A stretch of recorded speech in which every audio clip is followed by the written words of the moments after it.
Hello student, आज आपको Curie का नियम, क्यूरी ताप, चुंबकत्व का परमाणु मॉडल, चुंबकत्व के परमाणु मॉडल से प्रतिचुंबकत्व की व्याख्या, अनुचुंबकत्व की व्याख्या एवं लौह चुंबकत्व की व्याख्या आदि पढ़ाया जा रहा है। सबसे पहले क्यूरी का नियम। इस नियम के अनुसार चुंबकीय पदार्थ के लिए चुंबकन तीव्रता चुंबकीय क्षेत्र की तीव्रता H के अनुक्रमानुपाती परम ताप के व्युत्क्रमानुपाती होती है। I directly proportional to H upon t. I is equal to c h upon t, जहाँ पर C एक नियतांक है जिसे क्यूरी नियतांक कहते हैं। इसका सेकंड तरीका क्या है रिप्रेजेंट करने का? चुंबकीय शीघ्रता चाई m is equal to I upon h. तो चाहे हम यहाँ से आई की वैल्यू प्लेस कर दें, इस जगह पर आई की वैल्यू आ जाएगी, यहाँ प्लेस कर दें तो चाहे m is equal to c h upon t, h से एच कैंसिल हो जाएगा, चाहे m is equal to c upon t. अब इसके बाद पढ़ना है आपको क्यूरी ताप। क्यूरी ताप, क्यूरी टेम्परेचर, टेम्परेचर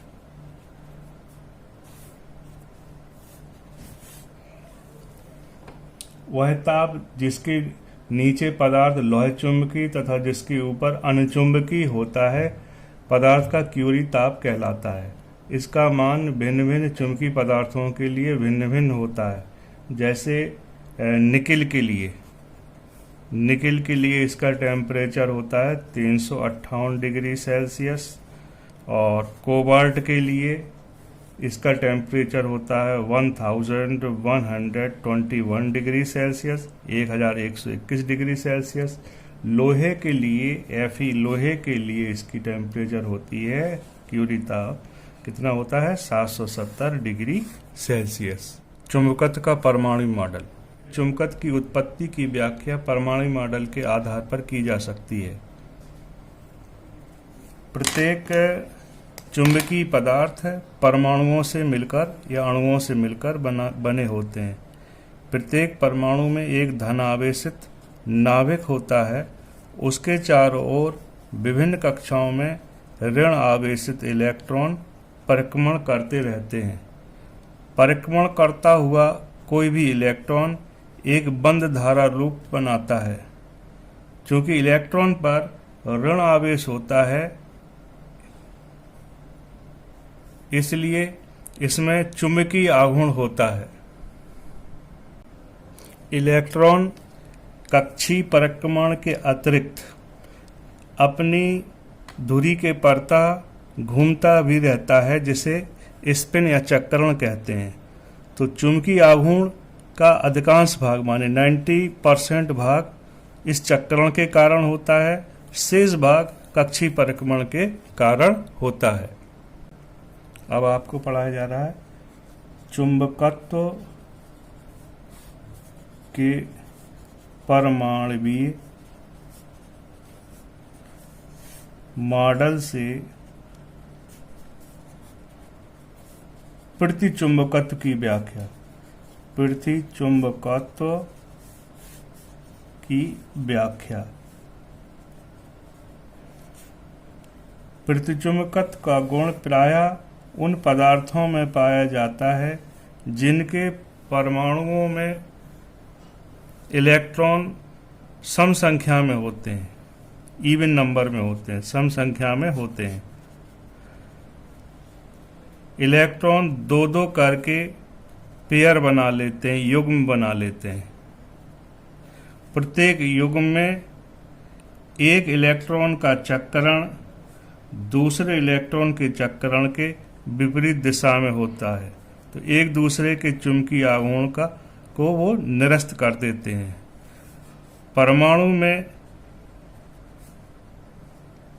नेट चुंबकीय आघूर्ण शून्य होता है।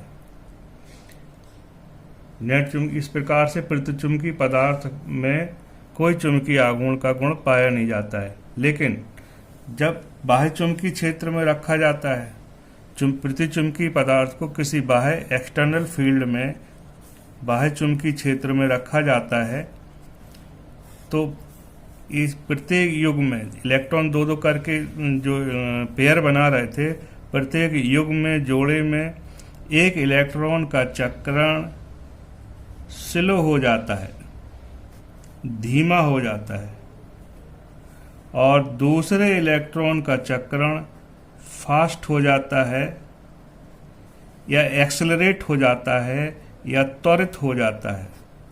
अब पदार्थ में नेट चुंबकीय आघूर्ण, इसको बोलते हैं एम को चुंबकीय आघूर्ण, चुंबकीय आघूर्ण।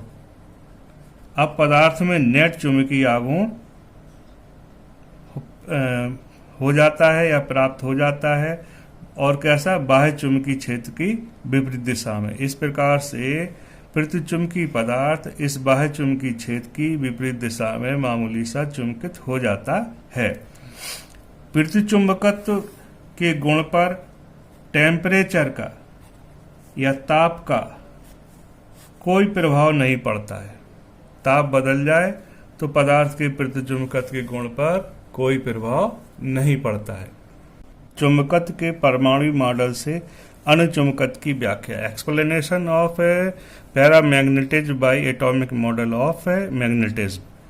इसमें जो अणुचुंबकीय पदार्थ होते हैं उसमें परमाणु में इलेक्ट्रॉन कुछ ऐसे अधिक संख्या में पाए जाते हैं जिनमें चक्रण की दिशाएं समान होती हैं। मान लो 3 इलेक्ट्रॉन है बाहरी कक्षा में, तो 2 इलेक्ट्रॉन की चक्रण की दिशाएं एक तरफ हैं और दूसरे की जो डायरेक्शन है वो अपोजिट डायरेक्शन में। तो पदार्थ के परमाणु में नेट चुंबकीय आघूर्ण प्राप्त होता है। तो चुंबकीय आघूर्ण जब होता है तो इस परमाणु को नन्हा दंड चुंबक या एटॉमिक मैग्नेट, परमाणवीय चुंबक कहते हैं। अब इस अणुचुंबकीय पदार्थ को किसी बाह्य चुंबकीय क्षेत्र में रखा जाता है। ये बाह्य चुंबकीय क्षेत्र हो गया। मान लो सपोज करो ये अणुचुंबकीय पदार्थ है, कोई भी पदार्थ का टुकड़ा है, तो उसके प्रत्येक परमाणु कैसा रहता है, एक नन्हे दंड चुंबक की तरह व्यवहार करता है, लेकिन बाह्य चुंबकीय क्षेत्र की अनुपस्थिति में, ये चुंबकीय क्षेत्र नहीं है, अनुपस्थिति में उसके जो परमाणु जो मैग्नेट होते हैं, नन्हे दंड चुंबक होते हैं, वो अस्त व्यस्त रहते हैं, उनकी दिशाएं एक जैसी नहीं होती हैं। तो इनमें नेट चुंबकीय आघूर्ण इस समय कितना है, नेट चुंबकीय आघूर्ण 0 है। बाह्य चुंबकीय क्षेत्र इस समय, इसमें बाह्य चुंबकीय क्षेत्र नहीं है।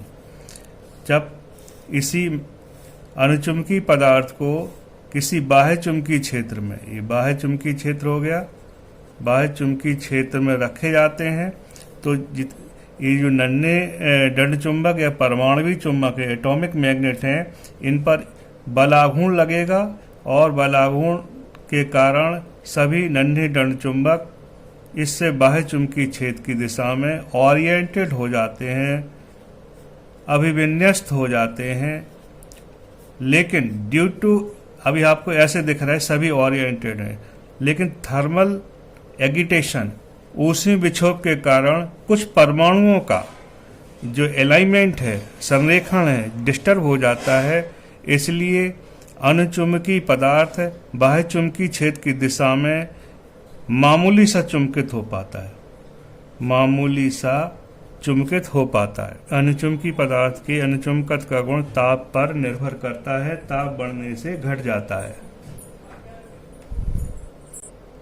अब आपको 3rd नंबर, चुंबकत्व के परमाणु मॉडल से लौह चुंबकत्व की व्याख्या।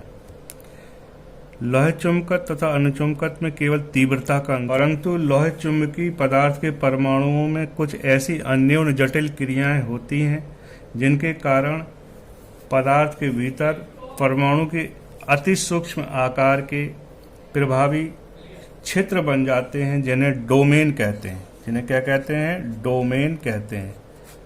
प्रत्येक डोमेन में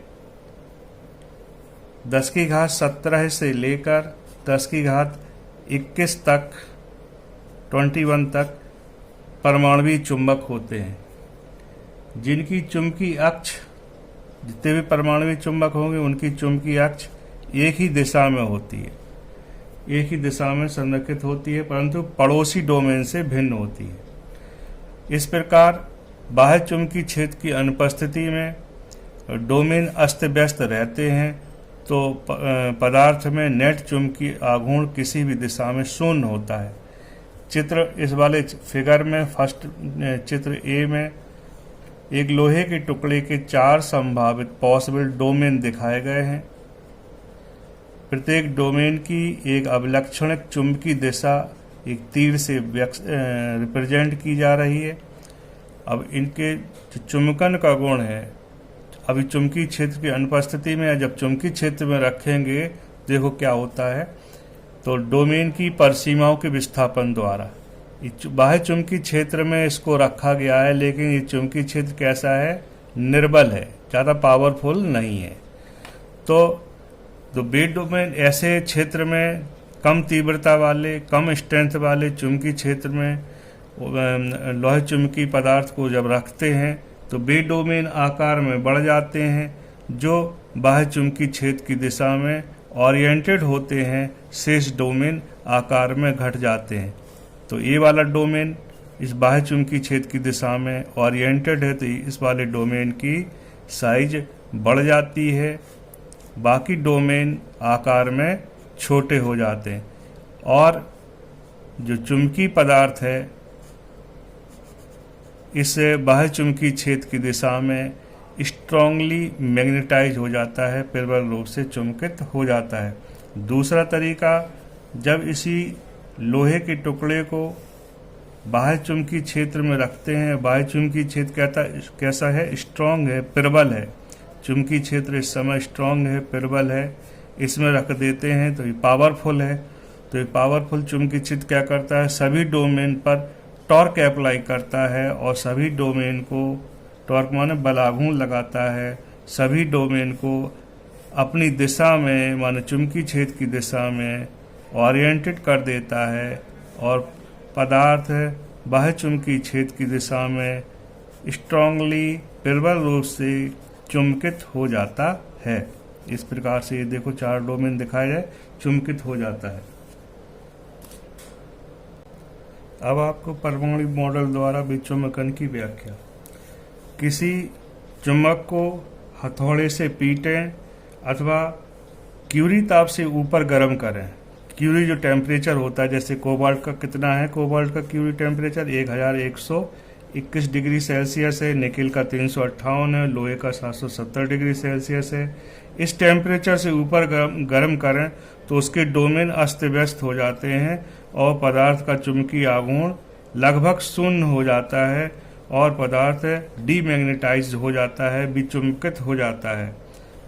प्रयोगशाला में, लैब में, प्रयोगशाला में किसी लोह चुंबकीय पदार्थ को डीमैग्नेटाइज करने का सबसे सरल तरीका क्या है, एक सोलेनॉइड परिनालिका के भीतर, परिनालिका है, उस परिनालिका के भीतर उस पदार्थ को रख देते। मान लो ये बार मैग्नेट है, ये बार मैग्नेट है, दंड चुंबक है, इसको रख दिया और इस परिनालिका में कौन सी करंट फ्लो कराई, एसी करंट, अल्टरनेटिंग करंट प्रवाहित कराते हैं। तो